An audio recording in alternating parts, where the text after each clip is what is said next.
Assalamualaikum warahmatullahi wabarakatuh. Selamat pagi anak-anak, berjumpa lagi dengan Kak Wahid pada pembelajaran kelas 4 tema 5 subtema 3. Pada pembelajaran kali ini kita akan belajar tentang bahasa Indonesia, materi menuliskan informasi dalam teks non-fiksi.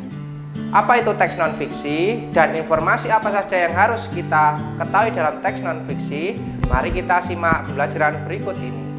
Teks non-fiksi adalah teks yang berisi informasi berdasarkan fakta atau berdasarkan kenyataan. Kebenarannya bisa dibuktikan, ya. Teks non-fiksi adalah teks yang berisi informasi berdasarkan fakta dan kebenarannya bisa dibuktikan. Nah, dalam teks non-fiksi itu dibagi menjadi beberapa jenis, ya. Salah satunya yaitu teks biografi. Apa itu teks biografi? Teks biografi adalah teks yang berisi tentang latar belakang pengarang atau seorang tokoh. Pada pelajaran kali ini kita akan mencari informasi tentang latar belakang tokoh pahlawan. Pahlawannya siapa? Ya, salah satu pahlawan nasionalis kita, ya. Nanti kita bahas sama-sama. Selanjutnya, menuliskan informasi berdasarkan gambar atau tabel, kita bisa menemukan informasi penting. Nah, pada tabel atau gambar kita bisa melihat dan bisa menentukan informasi penting apa saja yang bisa kita ambil. Nah, misalkan gambar seorang pahlawan. Nah, kita harus mengetahui pahlawan itu siapa namanya dan latar belakangnya seperti apa. Nah, untuk mencari informasi pada gambar dan dijadikan sebuah teks dalam bentuk tabel, kita harus melakukan beberapa hal, ya. Menuliskan informasi berdasarkan teks non-fiksi. Nah, kita harus mengetahui isi teks non-fiksi itu apa saja. Nah, pada teks non-fiksi kita dapat menemukan informasi yang penting. Untuk mencari informasi pada teks tersebut, kita harus melaksanakan atau melakukan beberapa hal. Yang pertama, membaca teks dengan seksama. Kita harus membaca teks secara seksama, secara runtut, dari paragraf 1 sampai paragraf terakhir, ya. Yang pertama, membaca teks dengan seksama. Yang kedua, memahami isi teks setiap paragrafnya. Nah, setiap paragraf itu pasti ada inti dalam sebuah bacaan. Nah, kalian harus paham dulu setiap isi paragraf itu apa isinya. Nah, yang ketiga, mencatat hal-hal penting dalam teks. Kak Wahid ulangi, yang ketiga adalah mencatat hal-hal penting dalam teks. Biasanya hal-hal penting itu dituangkan dalam bentuk kalimat utama, ya. Biasanya hal-hal penting itu dituangkan dalam bentuk kalimat utama. Nah, itu sebagai pokok pembahasan untuk membahas tentang hal-hal penting tersebut. Yang selanjutnya, misalnya, kamu sudah membaca tentang perjuangan pahlawan Tuanku Imam Bonjol, kalian harus memahami isi informasi tentang pahlawan Tuanku Imam Bonjol tersebut. Misalnya, Tuanku Imam Bonjol merupakan pahlawan nasional dari Indonesia. Yang kedua, Tuanku Imam Bonjol berjuang melawan Belanda demi kemerdekaan bangsa Indonesia. Nah, dua hal tersebut merupakan informasi penting, ya. Kenapa bisa dikatakan informasi penting? Karena membahas tentang pahlawan Tuanku Imam Bonjol yang merupakan salah satu pahlawan nasional di Indonesia. Dan Tuanku Imam Bonjol itu sebagai pahlawan untuk berjuang melawan Belanda demi kemerdekaan bangsa Indonesia. Nah, itulah salah satu contoh mencari informasi penting atau informasi yang harus kita cari dalam teks biografi pengarang atau teks biografi salah satu tokoh. Kalau kalian sudah paham tentang langkah-langkah melakukan beberapa hal tentang mencari informasi teks berdasarkan teks biografi pahlawan. Sekarang kita bagaimana menuliskan informasi berdasarkan teks tersebut, ya. Langkah-langkah menuliskan informasi berdasarkan teks tersebut menjadi sebuah tabel. Nah, kalian harus melakukan 3 hal, ya. Yang pertama, kalian harus membaca dan menentukan informasi yang penting, ya. Yang kedua, membuat pertanyaan yang berkaitan dengan tokoh tersebut, ya.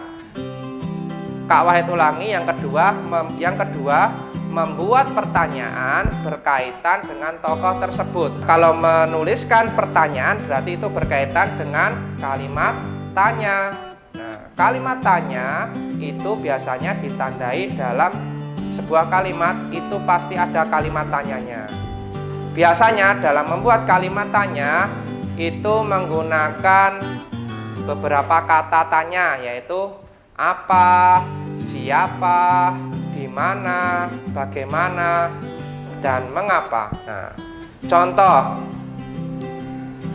apa yang terjadi pada peristiwa, misalkan peristiwa 2 November 2008. Apa yang terjadi dalam peristiwa 2 November tahun 2008? Yang kedua, siapa yang terlibat dalam peristiwa tersebut? Yang ketiga, di mana peristiwa itu terjadi? Dan keempat, bagaimana peristiwa itu terjadi? Dan yang terakhir, yang kelima, yaitu mengapa? Mengapa peristiwa itu bisa terjadi? Nah, kalau kalian sudah bisa membuat kalimat tanya, ya, kalian bisa menentukan, oh ini kalimat tanya yang sesuai dengan informasi pada teks non-fiksi. Yang ketiga, menuliskan informasi penting ke dalam tabel dengan kalimat yang baik dan benar, ya. Kalimat yang baik dan benar berarti itu kalimat yang sesuai dengan EYD, ejaan yang disempurnakan, atau berdasarkan apa? Tata bahasa kalimat yang baik, mengandung subjek, predikat, objek, ya, itu. Yang selanjutnya, menyebutkan informasi tentang sifat kepahlawanan menggunakan tabel. Kita dapat menuliskan informasi penting pada sebuah tabel. Hal ini dapat mempermudah kita mengingat isi teks, dan kita lebih mempermudah untuk meruntutkan hal-hal apa saja yang bisa kita tulis berdasarkan teks tersebut. Untuk mengetahui bagaimana kita bisa menentukan sikap pahlawan itu, kita harus terlebih dahulu mengetahui sikap-sikap pahlawan seperti apa saja, ya, yang harus kita ketahui. Ada beberapa sikap pahlawan yang harus kita ketahui. Yang pertama, bertanggung jawab. Yang kedua, pantang menyerah. Yang ketiga, bekerja keras. Yang keempat, sangat berani. Yang kelima, tekun dan memiliki jiwa nasionalisme. Itulah beberapa sikap yang ada pada pahlawan nasional yang berjuang untuk kemerdekaan bangsa Indonesia.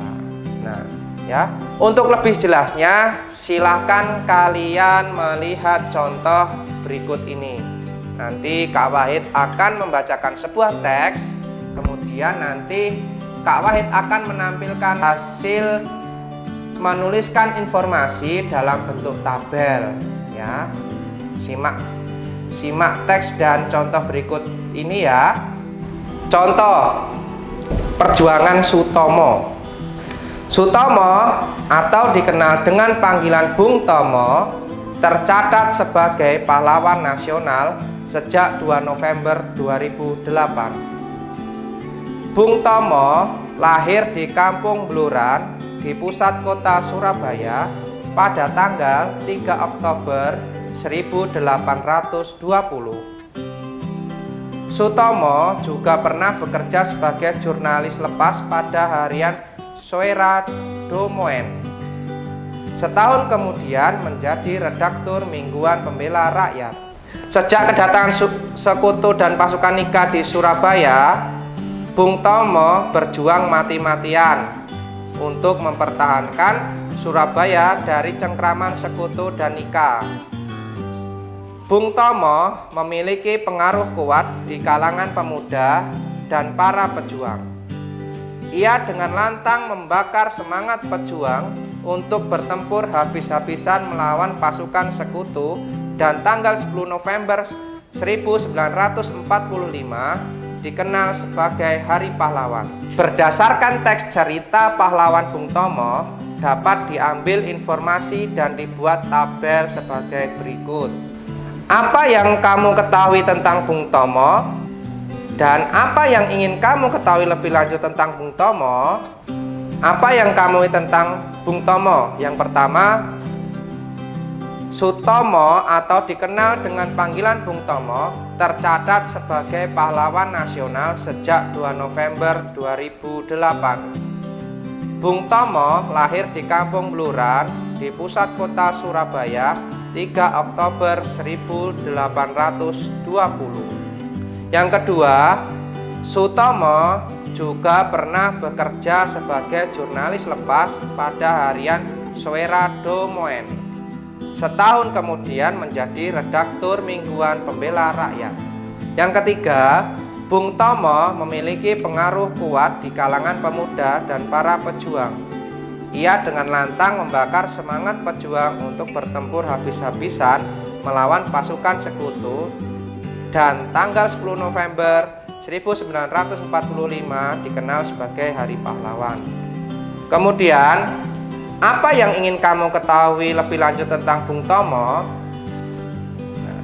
Siapakah orang tua Bung Tomo? Pertanyaan kedua, bagaimana latar pendidikan Bung Tomo? Yang ketiga, pada usia berapa Bung Tomo wafat? Pada tabel tersebut dijelaskan apa yang kamu ketahui tentang Bung Tomo sudah dijelaskan pada tabel tersebut. Dan yang kedua, informasi berkaitan pada tabel tersebut yaitu apa yang ingin kamu ketahui lebih lanjut tentang Bung Tomo. Nah, itu ada 3 pertanyaan. Nah, itu merupakan contoh pertanyaan untuk mengetahui lebih lanjut tentang Bung Tomo. Itulah contoh tentang bagaimana kita menuliskan informasi pada teks non-fiksi dalam bentuk tabel. Di situ sudah tertulis tentang informasi apa saja yang harus kalian ketahui dan apa yang ingin kamu ketahui lebih lanjut dari teks tersebut. Jelas ya tentang materi yang sudah Kak Wai jelaskan. Nah, untuk lebih jelasnya ada tugas untuk kalian. Tugasnya apa? Silahkan dicatat dan ditulis dalam buku tugas kalian. Jangan lupa buku tugas bahasa Indonesia. Tugasnya, carilah informasi tentang salah satu pahlawan nasional Indonesia. Misalnya Cut Nyak-Dien, Pangeran Diponegoro, Soekarno, atau Bung Hatta. Tuliskan informasi apa saja yang kamu ketahui dalam bentuk tabel. Tabelnya sesuai contoh yang sudah Kak Wahid jelaskan tadi ya. Semoga materi pembelajaran kali ini bisa menambah informasi dan menambah wawasan adik-adik sekalian. Dan semoga bermanfaat. Kak Wahid cukupkan ya. Assalamualaikum warahmatullahi wabarakatuh.